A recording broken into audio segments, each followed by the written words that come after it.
Bismillahirrahmanirrahim. Dear students of class 9th, we have completed 3 lessons today. I start lesson number 4, Mohenjo-daro. Mohenjo-daro. Mohenjo-daro, or the Mount of the Dead, is one of the oldest city in the world. मोहनजो-दड़ो या मुर्दों का टेला दुनिया के कदीम तरीन शहरों में से एक शहर है. It is at a distance of 25 kilometers from Larkana on the right bank of the river Indus. ये लाड़काना से 27 किलोमीटर के मुफासले पर दरिया सिंध के किनारे पर मौजूद है. Few people live there today. आज भी वहाँ पे कुछ लोग रहते हैं. But 4,500 years ago it was a large busy city. मगर 4,500 साल पहले ये एक बहुत ज़्यादा मसरूफ़ तरीन शहर था. Nobody knew anything about it until 1922. 1922 तक कोई भी इसके बारे में नहीं जानता था. When some villagers found pieces of old smooth parts and old bricks at the place where now stands the uncovered city. जब कुछ देहातियों ने पुराने कच्चे बर्तन और ईंटें वहाँ से हासिल की, उनको वहाँ से मिली जहाँ अब ये उजाड़ शहर मौजूद है. These pieces of old pots and bricks were brought to Sir John Marshall.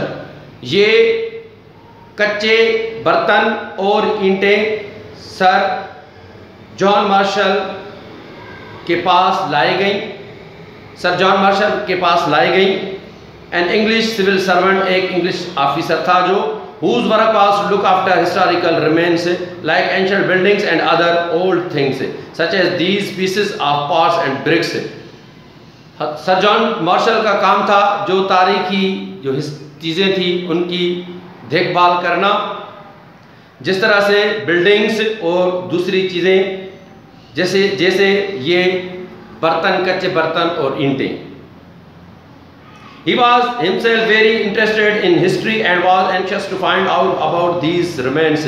ये बहुत दिलचस्पी रखता था और बहुत ज़्यादा शौक था उसको ऐसी चीज़ें जो है वो दरियाफ्त करने के लिए. So when he looked at them carefully, जब इसने इन चीज़ों को गौर से देखा, he at once knew that they were pieces of very old pots. जब सर जॉन मार्शल ने उन चीज़ों को गौर से देखा कि वो समझ गए कि ये जो बर्तन है वो बहुत ज़्यादा कदीम हैं. About the bricks he said, ईंटों के बारे में इसने कहा, perhaps there was once a town or a city which lies under these mounds of clay and stone. उसने ये सोचा कि शायद कस्बे या शहर इसने सोचा कि एक कस्बा या शहर है जो इस रेत और मट्टी के नीचे दबा हुआ है. ईंटों को देखकर सर जॉन मार्शल ने यह अंदाजा लगाया. Let us dig here, maybe we shall uncover the remains of an old city. उसने कहा कि आओ इसको खोदते हैं, क्या पता कि शायद हम इस पर पुराने शहर जो इसमें दब गया है बाहर निकाल सकें. उसने कहा कि आओ इस शहर को खोदते हैं, शायद जो इस शहर इसके अंदर नीचे दब गया है उसको हम बाहर निकाल सकें.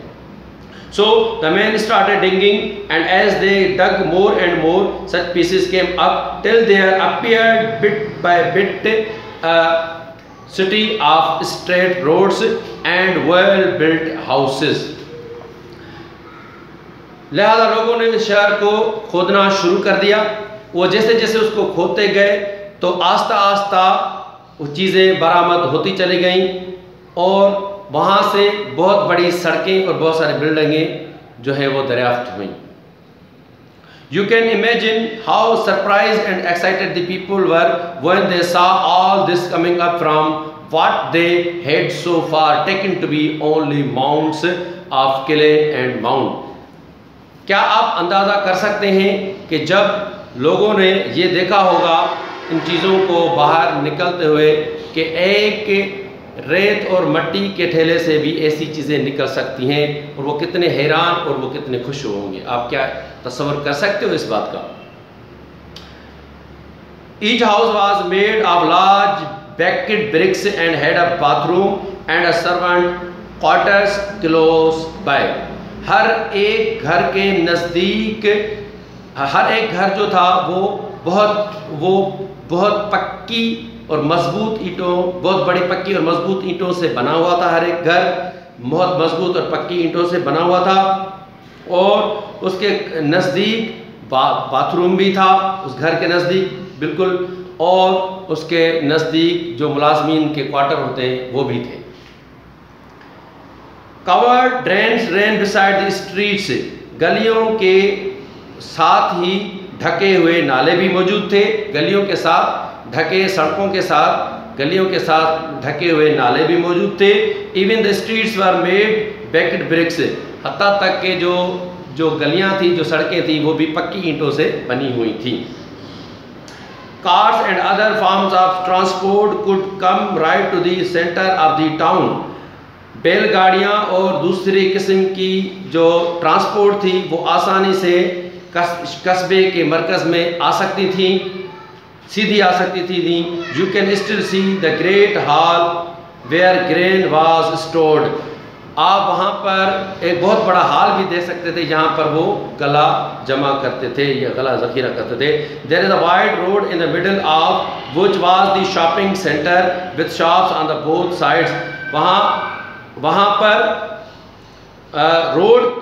पर उसके दरमियान एक बहुत बड़ा रोड है और उस रोड पर एक बहुत बड़ा बाज़ार है, जिस बाज़ार के दोनों तरफ से दुकानें मौजूद हैं, दोनों अतराफ से दुकानें मौजूद हैं। This road continues on to the houses of the workman, और ये जो रोड है वो वहाँ पर जो काम करने वाले मजदूर हैं, जो व्यापारी हैं, उनके घरों की तरफ जाता है। So dear student, this is the part 1 of this lesson Mohenjo-daro.